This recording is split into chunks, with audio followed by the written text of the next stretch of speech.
I want to challenge our audience to take an inventory of what your strengths and your weaknesses are and identify how you believe that your strengths can be a hindrance to you if applied um, in the wrong situations or applied in too heavy of a dose. I mean, go back to the radio dial analogy.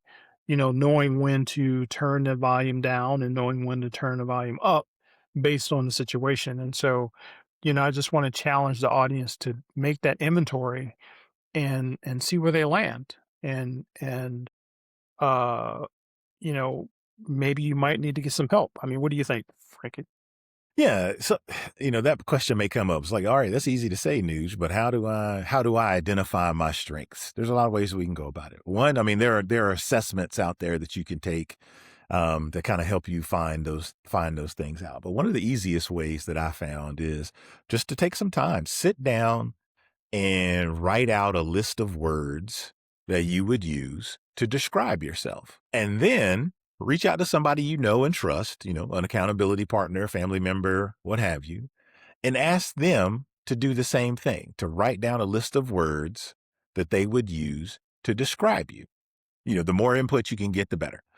And then take a look at those lists and try to look for similarities. See if there are common themes that present themselves as you look at those two lists. And if there are commonalities, guess what? Those are probably your strengths. That's a good exercise, I think, because I think about how many people who are listening right now who don't really talk about themselves or don't like to talk about themselves, right? And don't really want to identify with some of their positive attributes. And I don't think there's anything wrong with that. I think that we should have um we should feel good about that, right? Because that those are things that make up who we are. And I think that type of inventory lets us know how we, can improve on some of those things that we don't feel so good about on our list, and how we can celebrate those things that, that make us really excited that are on that list. And especially if you carry the exercise forward as you described and have an accountability partner or somebody that we know and love and trust to make a list, and those lists are somewhat compatible. Those are things that we can celebrate.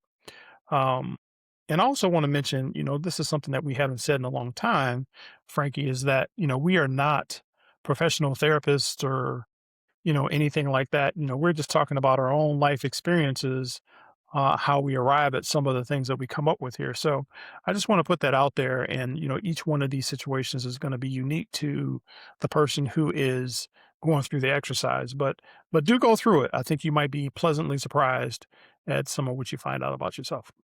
Yeah. And also, too, as you go through it, think about the interactions of the things that you're going to look at how the strengths help you. You're going to think about how the strengths could also hinder you, but you should also consider, how do your strengths interact with one another? Prime example, right? I talked about being, an achiever. And then I talked about, I felt like I had a high level of ownership and responsibility. The thing I have to watch out for those two, being in my top, strengths, is that the achiever in me wants to get everything done. And the responsibility, wanting to take ownership of everything, means sometimes I try to take ownership or responsibility for things that I shouldn't. Mm, Right? mhm. So think about how those strengths can interact with one another well as you're evaluating this challenge. Absolutely. Perfectly put, sir.